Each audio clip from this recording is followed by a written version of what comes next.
Hello and welcome back to our channel. So today in this video we are going to discuss about how to deploy a website on Netlify. So without wasting much of our time, let's get straight into the video.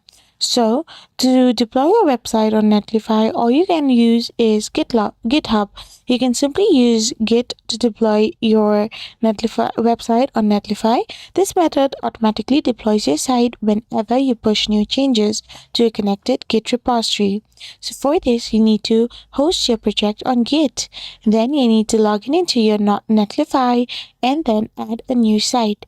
After simply adding a new site, you need to connect it with your Git provider.